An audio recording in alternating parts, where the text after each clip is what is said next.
दोस्तों बॉलीवुड पोल खोल के नए एपिसोड में आपका स्वागत है। और भाई साहब, अगर आपने अभी तक मेरा चैनल सब्सक्राइब नहीं किया और करना चाहते हो, आपको ऐसा लगता है कि मैं आपके लिए बहुत अच्छी वीडियोस बनाता हूं, तो कर लीजिए। और मुझे तो ऐसा लगता है कि आपको चैनल सब्सक्राइब कर ही लेना चाहिए, बल्कि घंटी भी दबा देनी चाहिए, क्योंकि जब मैं नया वीडियो डालूंगा तो आपको नोटिफिकेशन मिल जाएगा फौरन ही। बात को समझो आप भाई। बहुत सी लड़कियां मुझसे हमेशा ही पूछती रहती है कि कैसी लड़की हीरोइन बन सकती है, किस तरह की लड़कियां बॉलीवुड में कामयाब हो सकती हैं। वैसे तो मैं पहले भी आप लोगों को बता चुका हूं कि किस तरह की लड़कियां बॉलीवुड में कामयाब होती है। वो लड़कियां हैं जैसे कि तृप्ति डिमरी, वामिका गब्बी वगैरह वगैरह। लेकिन सीनियर कल्लू भाई की फिल्म सन ऑफ सरदार में एक नई लड़की आ रही है जिसका नाम है रोशनी वालिया। इस लड़की की मां भी अपने वक्त की छोटी मोटी एक्ट्रेस है। यही वजह है कि उसने अपनी बेटी को बिल्कुल सही से तैयार किया है, अपनी बेटी को सब कुछ सिखा दिया है कि बॉलीवुड में क्या चलता है। तो रोशनी ने अपने एक इंटरव्यू में बताया है कि बचपन से ही उसकी मां उसको सिखाती आ रही है कि ऐश करो जिंदगी में, कोई प्रॉब्लम नहीं है, लेकिन जब मिठाई बांटो तो प्रोटेक्शन यूज करना जरूरी है, उसके बिना मिठाई बिल्कुल नहीं बांटनी है। आप भी जरा सुन लीजिए। My mom has always told us to use protection, and Indian household में this is still a new thing. If you do anything, use protection. and मेरे से ज्यादा मेरी बड़ी बहन को बोला है। और रोशनी ने बताया कि इसकी मां ने इसको ही ये नहीं सिखाया, बल्कि इसकी बड़ी बहन को भी यही सिखाया है। रोशनी ने अपने इंटरव्यू में कहा कि अगर मैं घर पर होती हूं, बाहर नहीं जाती हूं, तो मेरी मां कहती है कि बेटा घर पर क्यों बैठी हो, जाओ क्लब जाके दारू पियो, और दारू पीने के बाद किसी दोस्त को मिठाई बांटो, लेकिन प्रोटेक्शन यूज करना मत भूलना। एंड तुम बाहर नहीं जाती, बहुत घर पे बैठती हो, थोड़ा बाहर जाओ। ये बोलती हम। हाँ, क्या बात है। या don't lose yourself, don't be in your room all the time, go out, party, enjoy, have fun। आज ड्रिंक करके नहीं आए, आज तुम लोग सोबर आए हो। और मिठाई बांटने के बाद, ऐश करने के बाद तब घर आना, जिंदगी के फुल मजे लो। जो नॉर्मल फैमिलीज की लड़कियां हैं, उनको उनकी मां क्या सिखाती है? उनसे उनकी मां कहती है कि बेटा क्लब जाना ठीक नहीं है, दारू पीना ठीक नहीं है, और मिठाई बांटना तो बिल्कुल भी ठीक नहीं है। लेकिन रोशनी की मां एक फिल्मी मां है, बॉलीवुड की मां है, तो उसने अपनी बेटी को वही सिखाया है जो बॉलीवुड में चलता है। तो अब अगर रोशनी की मां ने रोशनी को इतना मॉडर्न बना दिया है, इतना ओपन माइंडेड बना दिया है कि वो खुद ही उससे कहती है कि बेटा क्लब जा, दारू पी, किसी दोस्त के साथ ऐश कर, मिठाई बांट और फिर घर आना, तो जाहिर सी बात है रोशनी के लिए ये चीजें बहुत ही नॉर्मल है, बहुत ही छोटी चीजें हैं। और जो हमारे बॉलीवुड वाले हैं वो ऐसी लड़कियों को ढूंढते फिरते हैं भाई साहब। उनको ऐसी ही लड़कियां चाहिए, उनको नॉर्मल लड़कियां नहीं चाहिए। कभी किसी लड़के से मिलने जाना हो या घर पे बुलाना हो, और I have never sneaked out of my house, it has been very chill. Also I feel जब पेरेंट्स नो नहीं बोलते और वो हर चीज के लिए यस बोलते हैं, तो बच्चे खुद से सीखते हैं कि उन्हें किस चीज के लिए नो बोलना चाहिए और यस बोलना चाहिए। और उससे मुझे लगता है स्ट्रिक्ट पेरेंट्स के बच्चे ज्यादा बिगड़े हुए होते हैं और चिल पेरेंट्स के बच्चे कम बिगड़े हुए होते हैं। तो आगे आने वाले वक्त में रोशनी को बहुत सारी फिल्में मिल जाएंगी, क्योंकि रोशनी को मिठाई बांटने में कोई प्रॉब्लम नहीं है। तो जो लड़कियां हीरोइन बनना चाहती है, उनको रोशनी का ये इंटरव्यू देख लेना चाहिए। अगर वो भी रोशनी की तरह ओपन माइंडेड हैं, तो वो बॉलीवुड में आए, वो जरूर कामयाब हो जाएंगी। और अगर वो रोशनी की तरह ओपन माइंडेड नहीं है, तो फिर उनको बॉलीवुड में नहीं आना चाहिए, क्योंकि फिर उनके लिए बहुत ही डिफिकल्ट है बॉलीवुड में काम पाना, बॉलीवुड में बड़ी फिल्में हासिल करना। क्योंकि जो बॉलीवुड वाले हैं वो नॉर्मल लड़कियों को बिल्कुल पसंद नहीं करते। और बहुत सारे लोग ज्ञान भी देते हैं, चूतिया भी बनाते हैं कि नहीं, यहां तो एक्टिंग ही सब कुछ है, टैलेंट ही सब कुछ है। ऐसा कुछ नहीं है, ना ही एक्टिंग की कोई जरूरत है, ना ही टैलेंट की कोई जरूरत है। यहां सिर्फ मिठाई बांटने वाली लड़कियां चाहिए। आप खुद ही मुझे बताइए, क्या कैटरीना को एक्टिंग आती थी? हिंदी तक नहीं आती थी? कैटरीना में कोई टैलेंट था? हाँ, बाद में कैटरीना ने मेहनत की और अपने आप को बहुत ही अच्छी एक्ट्रेस बनाया, लेकिन स्टार्टिंग में कैटरीना के पास कुछ भी नहीं था, सिर्फ खूबसूरती थी, और वो कितनी बड़ी एक्ट्रेस बनी। तो हकीकत यह है कि यहां टैलेंट या एक्टिंग की कोई जरूरत नहीं है, लड़की खूबसूरत होनी चाहिए और मिठाई बांटने वाली होनी चाहिए, दैट्स इट। और रोशनी वालिया खूबसूरत भी है और मिठाई बांटने में तो इसको बिल्कुल कहते कोई दिक्कत है ही नहीं। इसने ऑफिशियली पूरे बॉलीवुड को बता दिया है कि भाई मैं कितनी ओपन माइंडेड हूं। तो जाहिर सी बात है हर कोई इसको अपनी फिल्म में लेगा। ये तो आप सभी जानते हैं कि स्मृति ईरानी कितना बड़ा ड्रामा है, कितना ड्रामा करती है ये मैडम। ये पब्लिसिटी के लिए कुछ भी कर सकती है और इसी ड्रामे की वजह से इस मैडम को बीजेपी में लिया गया था, लेकिन अब बीजेपी में भी इस बेचारी की कोई वैल्यू नहीं रही। अब ये कांग्रेस ज्वाइन करना चाहती है, जाहिर सी बात है कांग्रेस वाले इसको लेंगे नहीं, तो बीजेपी से बेइज्जत होकर वापसी मुंबई आ गई है और अब सीरियल करने लगी है। लेकिन भाई साहब फिर भी ड्रामा करना बंद नहीं किया, पब्लिसिटी करना फिर भी चालू है। इसने एक टीवी चैनल को इंटरव्यू दिया और उसमें खूब बड़ी बड़ी बातें की पब्लिसिटी के लिए। इसने कहा कि देखो हम कितने गरीब थे, हम 40 साल पहले यहां रहा करते थे, हमारे पड़ोसी के घर में टीवी हुआ करता था और हम बाहर खड़े होकर खिड़की से देखा करते थे। ईरानी मैडम ने बताया कि मुझे आज भी अच्छी तरह याद है जब रवि ने 6 छक्के मारे थे और मैं टीवी पर वो मैच यहां खड़े होकर देख रही थी, तो मैं गली में बहुत जोर जोर से चिल्ला रही थी, मैं बहुत खुश थी। मैं आपको ये बता दूं कि ये ईरानी का सफेद झूठ था, इसमें 1% भी सच्चाई नहीं थी, क्योंकि जब रवि शास्त्री ने 6 छक्के मारे थे वो इंटरनेशनल मैच में नहीं मारे थे। एक ज़माने में यहाँ आज से 40 साल पहले कोई जो परिवार रहता था उनके पास टेलीविज़न होता था, तो उस खिड़की के बाहर खड़े होकर मैंने रवि शास्त्री ने जब 6 छक्के मारे थे, हाँ। तब जोर जोर से गली में चिल्लाने वालों में से एक मैं थी, क्या ये देखो शास्त्री ने टीवी ऐसा था जिसे बाहर से खड़े होकर देख। 1985 में रवि शास्त्री एक रणजी ट्रॉफी का मैच खेल रहा था बड़ौदा के खिलाफ और उस वक्त रवि ने 1 ओवर में 6 छक्के मारे थे और उस वक्त रणजी ट्रॉफी के मैचों को लाइव नहीं दिखाया जाता था टीवी पर, यहां तक कि वीडियो रिकॉर्डिंग भी नहीं होती थी। तो जो रवि ने 6 छक्के मारे थे आज उनकी कोई वीडियो रिकॉर्डिंग भी अवेलेबल नहीं है। लेकिन ईरानी ने कहा कि इस मैडम ने वो 6 छक्के टीवी पर देखे थे और ये बहुत खुश हो गई थी, इसने गली में बहुत ज्यादा शोर मचाया था। आप अंदाजा लगाइए कि कितनी बड़ी झूठी है ये मैडम, कितनी बड़ी झूठी है ये औरत। आप अंदाजा लगाइए अगर आप ऐसी औरत को वोट देते हैं, ऐसी औरत को अपना एमपी या एमएलए चुनते हैं, तो ये कितनी खतरनाक बात है। क्योंकि जो औरत ऑफिशियली ऑन कैमरा डंके की चोट पर झूठ बोल सकती है वो कुछ भी कर सकती है। तो वैसे तो मैं गारंटी के साथ कह सकता हूं कि आगे इसकी जिंदगी में इसको ना बीजेपी से टिकट मिलेगा, ना ही कांग्रेस इसको लेने वाली है अपनी पार्टी में, और ये जिंदगी में कभी भी कोई इलेक्शन नहीं लड़ेगी। लेकिन अगर कभी ये लड़ी तो भाई साहब आप लोगों को कसम है इसको एक भी वोट नहीं देना। ऐसे झूठे राजनेताओं को आपने बढ़ावा बिल्कुल नहीं देना चाहिए, ऐसे झूठे राजनेताओं को आपने वोट बिल्कुल नहीं देना चाहिए। सरकार ने बहुत अच्छा काम किया है और कुछ ऐसे ऐप्स को बैन कर दिया है जो सॉफ्ट दिखाया करते थे, और उनमें एकता कपूर का भी एक ऐप है ऑल्ट जिसको बैंड किया गया है। मैं आपको यह बता दूं कि एकता का यही वो ऐप है जिस पर एकता ने बहुत ही गंदी गंदी फिल्में दिखाई है,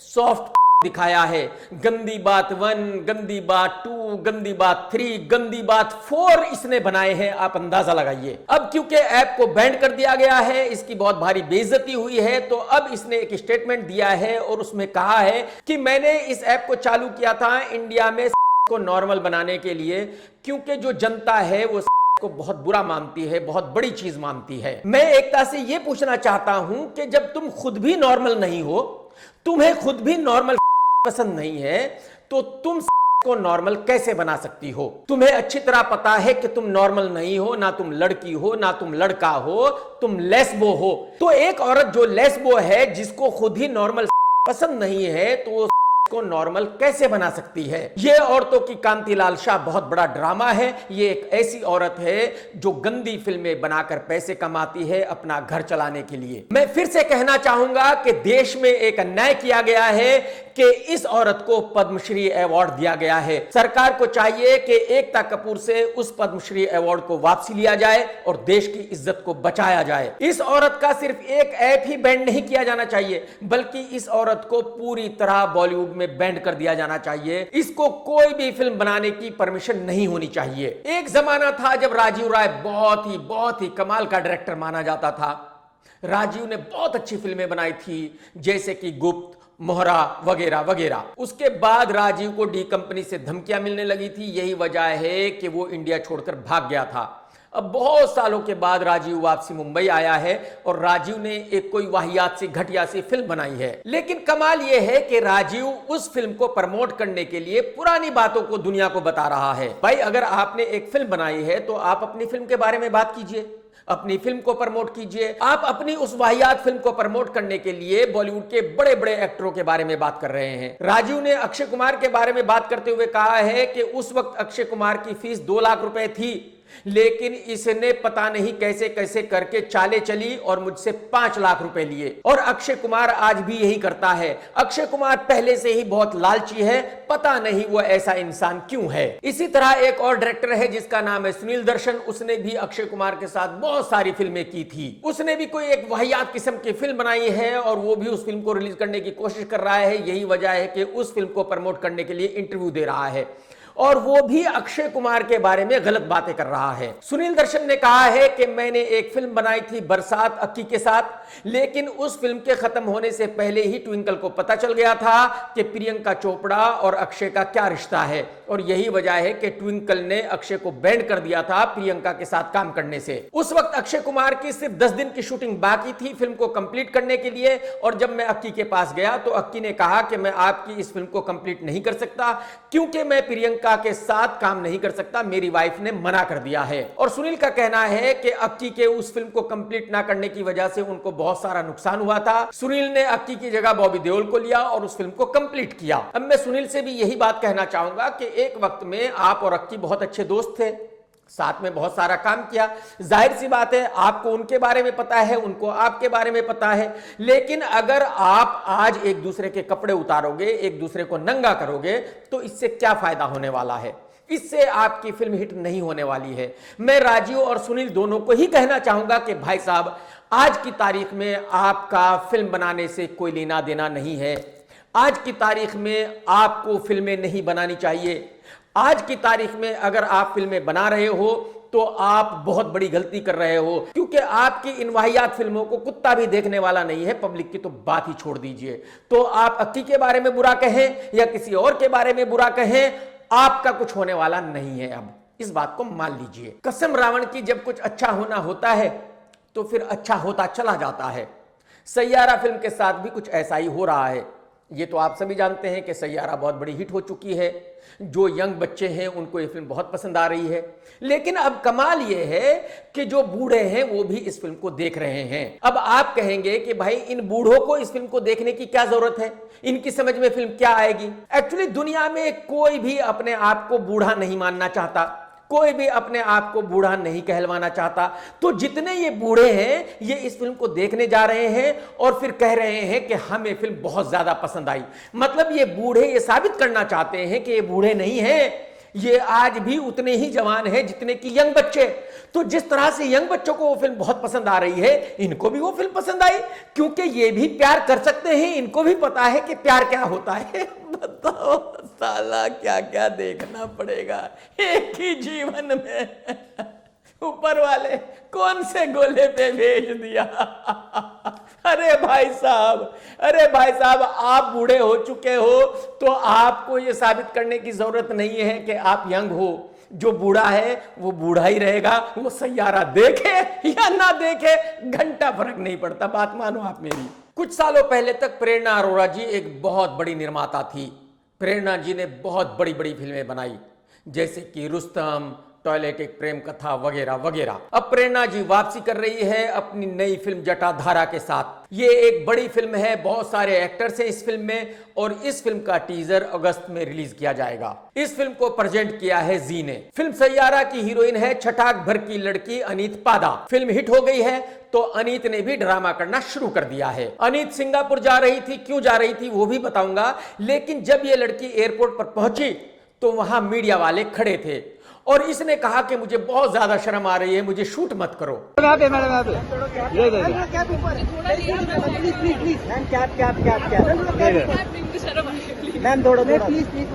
थोड़ी शर्म आ रही है। Thank you. मैडम जी, मैं आपसे ये पूछना चाहता हूं कि जब आपको शर्म आती है, आपको शूट नहीं कराना था, तो आपने मीडिया वालों को पैसे देकर उनको एयरपोर्ट पर क्यों बुलाया था? आप क्या देश की प्रधानमंत्री हो कि मीडिया वालों को पता चल गया था कि आप कहां जाने वाली हो? जाहिर सी बात है, आपने पैसे खर्च किए, उनको एयरपोर्ट पर बुलाया और फिर आपने ड्रामा शुरू किया कि आपको बहुत शर्म आ रही है। देखो, मैं आपको ये बता दूं कि ये फिल्म जो हिट हुई ना, ये एक तुक्का है। आप में एक भी गुण नहीं है हीरोइन बनने का। तो हवा में मत उड़ो, क्योंकि कितनी जल्दी आप जमीन पर गिरोगी आपको पता भी नहीं चलेगा। अनीत पादा सिंगापुर जा रही थी फिल्म सैयारा की सक्सेस पार्टी को अटेंड करने के लिए। आज से पहले मैंने कभी नहीं देखा कि भाई कोई हिंदी फिल्म हिट हुई हो और उसकी सक्सेस पार्टी सिंगापुर में दी गई हो। जाहिर सी बात है, जब कोई फिल्म हिट होती है तो उसकी सक्सेस पार्टी मुंबई में ही रखी जाती है, क्योंकि पूरा बॉलीवुड मुंबई में ही है और जाहिर सी बात है बॉलीवुड वालों को उस पार्टी में बुलाया जाता है। लेकिन आदि चोपड़ा ने अपनी फिल्म की सक्सेस पार्टी सिंगापुर में दी। आप अंदाजा लगाइए, फिल्म बनाई है इंडिया में, फिल्म रिलीज की है इंडिया में, पैसे लूटे हैं इंडियन पब्लिक के, लेकिन वो पैसे खर्च किए जा रहे हैं सिंगापुर में, और सिंगापुर में इस फिल्म की सक्सेस पार्टी दी गई। आदि चोपड़ा का फॉर्मूला भी वही है जो कपिल शर्मा का। कपिल शर्मा ने पैसे कमाए इंडिया से, लेकिन जब इन्वेस्ट करने की बारी आई तो इन्वेस्ट कहां किए? कनाडा में।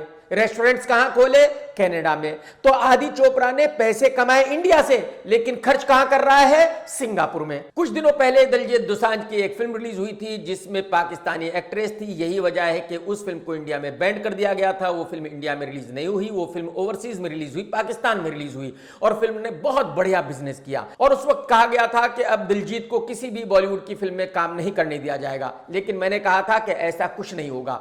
दिलजीत फिल्म बॉर्डर 2 में है और दिलजीत ने अपनी शूटिंग खत्म कर ली है बॉर्डर 2 की, और यही वजह है कि जहां इस फिल्म की शूटिंग खत्म हुई वहीं दिलजीत ने लड्डू बांटे, सबका मुंह मीठा कराया। जल्दी ही यह फिल्म रिलीज होगी।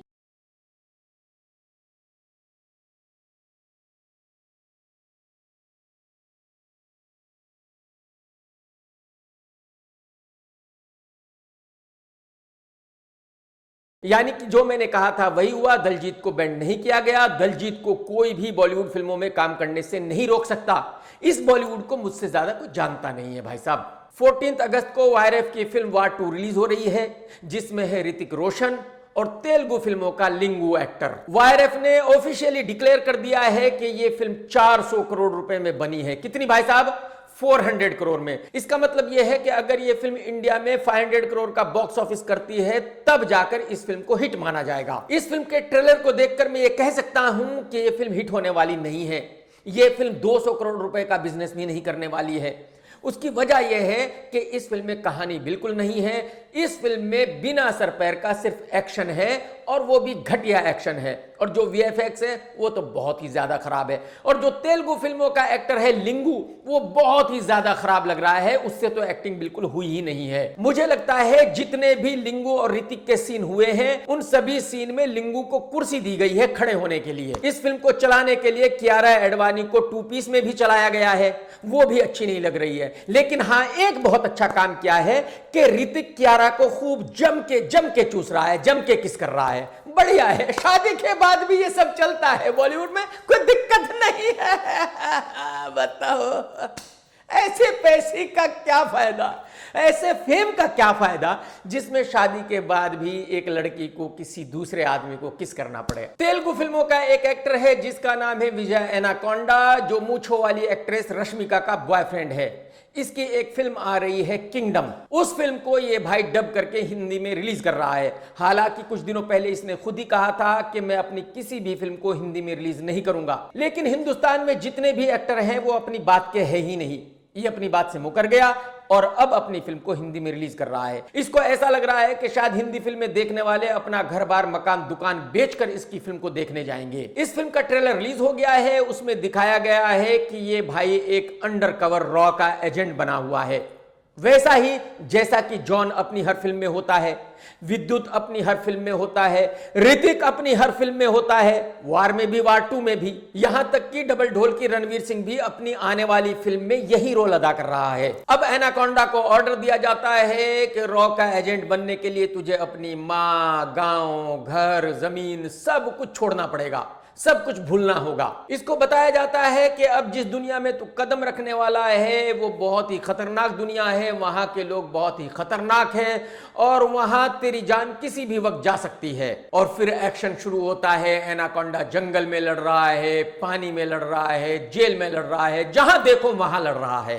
अब एनाकोंडा को बताया जाता है कि जिस गैंग में तुझे घुसना है वो गैंग बहुत ही खतरनाक है, उस गैंग का बॉस जो है वो बहुत ही खतरनाक है, उस बॉस को खत्म करके तूने बॉस बनना है।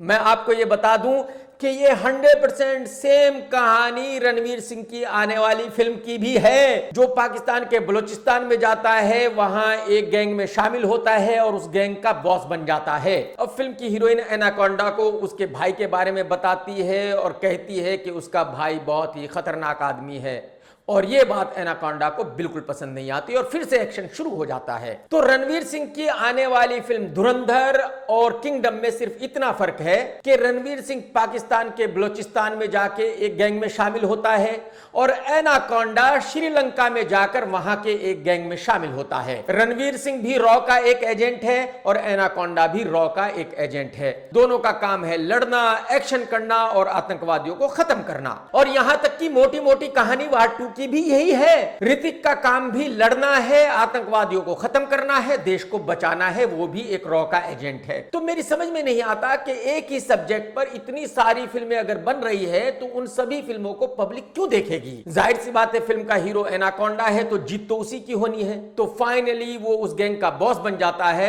और रॉ को यह जानकर बहुत ही खुशी होती है। ये तो मैं गारंटी के साथ कह सकता हूं कि इस फिल्म को हिंदी सर्किट में कुत्ता भी नहीं देखेगा, लेकिन मेरे ख्याल में इस फिल्म से नुकसान होगा वॉर 2 को, इस फिल्म से बहुत ज्यादा नुकसान होगा धुरंधर को। नोरा फतेही ने बॉलीवुड वालों पे एक बहुत गंभीर इल्जाम लगाया है।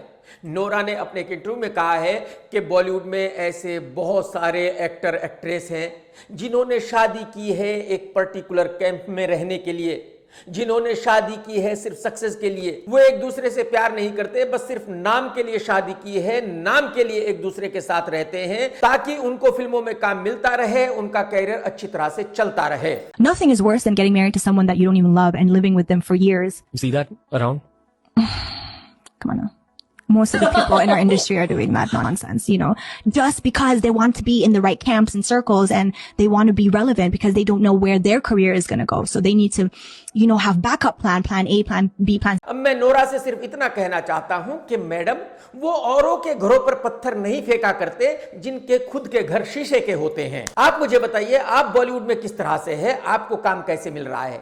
आपको भी काम वैसे ही मिल रहा है या आप जानती है आपने भी बॉयफ्रेंड्स बनाए हुए हैं सिर्फ नाम के लिए, आप उनसे प्यार नहीं करती हो। वो आपके बॉयफ्रेंड सिर्फ इसलिए हैं ताकि आपको फिल्मों में काम मिलता रहे। तो जब आप भी वही कर रही हो तो फिर आप दूसरी लड़कियों को ब्लेम कैसे कर सकती हो? ऐसा ना ही आप करेंगी तो ज्यादा अच्छा होगा आपके लिए, क्योंकि अगर ये बॉलीवुड वाले आपकी पोल खोलने पर आ गए तो फिर आपको छुपने के लिए जगह नहीं मिलेगी। आप जानती हो, मैं नाम नहीं ले रहा हूं, जितने आपके बॉयफ्रेंड्स हैं उनके अगर नाम लेने पे आ गया तो फिर मजा ही आ जाएगा, आपको तो पता ही है। विजय एनाकोंडा ने एक इंटरव्यू में कहा है कि मुझे नए लोगों के साथ काम नहीं करना है। जो अपनी पहली फिल्म बना रहे हैं मुझे उस फिल्म में काम नहीं करना है, जो पहली फिल्म लिख रहे हैं मुझे उनके साथ काम नहीं करना है। मुझे काम करना है उन लोगों के साथ जिनको एक्सपीरियंस है, जिनको पता है कि वो क्या कर रहे हैं। मैं विजय एनाकोंडा से सिर्फ इतना जानना चाहता हूं कि भाई साहब, जिन्होंने आपको चांस दिया था, अगर उन्होंने भी ऐसा ही सोचा होता कि वो नए आदमी के साथ काम नहीं करेंगे तो आज आप फिल्म इंडस्ट्री में नहीं होते, आज आप एक्टर नहीं होते। तो एक दिन वो भी था जब आप धक्के खाते फिर रहे थे, आप काम ढूंढ रहे थे और फिर किसी ने आप पर यकीन किया, आपको काम दिया और आपको एक्टर बनाया, और यही वजह है कि आज आप एक्टर हो। तो अगर आप ये कह रहे हो कि नए लोगों के साथ आप काम नहीं करोगे, आप किसी को भी चांस नहीं दोगे, तो ये बहुत ही घटिया हरकत है। ये हरकत आपको नहीं करनी चाहिए। कसम राजस्थान के उस काले हिरन की जो अपनी जिंदगी से बहुत ज्यादा परेशान था, जिसको किसी ने नहीं मारा था, जिसने खुदकुशी कर ली थी। बहुत ही खतरनाक बात हो रही है देश में इस वक्त। वो खतरनाक बात यह है कि इंडिया की टीम पाकिस्तान की क्रिकेट टीम के साथ मैच खेलने जा रही है। सौरव गांगुली ने कहा है कि ये मैच होगा, क्रिकेट खेलने में कोई प्रॉब्लम नहीं है, स्पोर्ट्स चलते रहना चाहिए। तो मैं सौरव गांगुली से सिर्फ इतना ही कहना चाहता हूं कि भाई साहब, अगर आपका काम चलते रहना चाहिए तो फिर बॉलीवुड का भी काम चलते रहना चाहिए। अगर स्पोर्ट्स चलते रहना चाहिए तो फिर एंटरटेनमेंट भी जरूरी है। Yeah, I'm okay. Sport must go on. तो ये कैसे हो सकता है? अगर दिलजीत की एक फिल्म में एक पाकिस्तानी एक्ट्रेस थी तो उस फिल्म को इंडिया में बैन कर दिया गया, उस फिल्म को रिलीज नहीं होने दिया गया, लेकिन इंडिया की टीम जाकर पाकिस्तान के साथ क्रिकेट मैच खेलेगी। अगर एक फिल्म को किसी इंडिया के आदमी ने बनाया है, अपने पैसे खर्च किए हैं और उसमें सिर्फ एक पाकिस्तानी लड़की है और उस फिल्म को बैन कर दिया जाता है यह कहकर कि यह तो देशद्रोह है, दिलजीत को ऐसा काम नहीं करना चाहिए था, दिलजीत तो बहुत बड़ा देशद्रोही है कि उसने पाकिस्तान की लड़की के साथ काम किया, तो फिर भाई साहब अगर इंडिया की टीम पाकिस्तान की टीम के साथ क्रिकेट मैच खेलती है तो जितने भी प्लेयर हैं वो सब देशद्रोही हैं, जितने भी बीसीसीआई के ऑफिसर्स हैं वो सब देशद्रोही हैं। हिंदुस्तान का जो भी आदमी इस मैच के खिलाफ नहीं बोल रहा है वो देशद्रोही है, पक्का देशद्रोही है। अगर देशभक्ति दिखानी है, देशभक्ति प्रूव करनी है तो हिंदुस्तान के हर आदमी को दिखानी होगी। ये बॉलीवुड वालों की ही जिम्मेदारी नहीं है कि देशभक्ति दिखाए। तो मैं बीसीसीआई के सभी ऑफिसर्स को और गांगुली को कहना चाहता हूं कि चुपचाप इस मैच को कैंसिल कर दीजिए और हिंदुस्तान के हर आदमी से कहना चाहता हूं कि खड़े होइए और इस मैच के खिलाफ बोलिए, इस मैच को कैंसिल कराइए। अगर यह मैच हुआ तो मुझे कसम है मैं एक फिल्म बनाऊंगा जिसमें सभी पाकिस्तानी एक्टरों को लूंगा और उस फिल्म को मैं इंडिया में रिलीज करूंगा। किसी का बाप भी उस फिल्म को रोक नहीं पाएगा, मैं गारंटी के साथ कह सकता हूं। कसम उस कमाल के ड्राइवर की जिसने रात में गाड़ी बहुत तेज चलाई थी, फुटपाथ पर सोते हुए लोगों के ऊपर गाड़ी चढ़ा दी थी, कई को मार दिया था। भाई साहब डीनू मोरिया ने एक बहुत ही खतरनाक स्टेटमेंट दे दिया है। एक वक्त था जब डीनू मोरिया एक्टर हुआ करता था, बिपाशा के साथ उसकी फिल्म राज बहुत बड़ी हिट हुई थी और उस वक्त मीडिया में खबरें आया करती थी कि डीनू मोरिया और बिपाशा गर्लफ्रेंड बॉयफ्रेंड है। लेकिन उसी वक्त में यह भी खबर आया करती थी कि जॉन और बिपाशा का भी रिलेशन है। अब डीनू ने अपने एक इंटरव्यू में बताया है कि उस वक्त बिपाशा हम दोनों के साथ थी, मेरे साथ भी थी और जॉन के साथ भी थी और बिपाशा को इसमें कोई प्रॉब्लम नहीं थी, यानी कि ये थ्रीसम किया करते थे। इस बात के लिए मुझे भले मत करना आप लोग, मैं अपनी तरफ से कुछ नहीं कह रहा हूं भाई, जो डीनू ने कहा है इंटरव्यू में मैं वही रिपीट कर रहा हूं। अगर यह बात सोसाइटी के लिए अच्छी नहीं है, गलत है, तो डीनू को ऐसी बात नहीं कहनी चाहिए थी, लेकिन जब डीनू ने कहा है तो हमें रिपीट करने में क्या प्रॉब्लम हो सकती है? तो अगर डीनू ये कह रहा है कि बिपाशा को हम दोनों के साथ रहने में कोई प्रॉब्लम नहीं थी, बिपाशा के लिए बिल्कुल नॉर्मल था, तो भाई ये बहुत ही खतरनाक बात थी। मुझे लगता है डीनू ने ये अपनी पोल नहीं खोलनी चाहिए थी। इस बात से अंदाजा लगा सकते हैं आप कि जॉन किस तरह का आदमी है, बिपाशा किस तरह की लड़की है। लेकिन एक तरह से देखा जाए तो हम कौन होते हैं उनको अच्छा और बुरा कहने वाले? भाई अगर उनको कोई प्रॉब्लम नहीं थी तीनों को साथ में रहने में तो हमें क्यों प्रॉब्लम है? बात समझ रहे हो कि नहीं? सही जा रहे हो डीनू भाई, बहुत ठीक किया आप लोगों ने। दोस्तों अगर आज का वीडियो आपने देखा है तो लाइक करना बिल्कुल मत भूलना, कमेंट्स करके जरूर बताना कि आज का वीडियो आपको कैसा लगा। टेक केयर दोस्तों, tata bye bye, love you, जय हिंद, सत्यमेव जयते।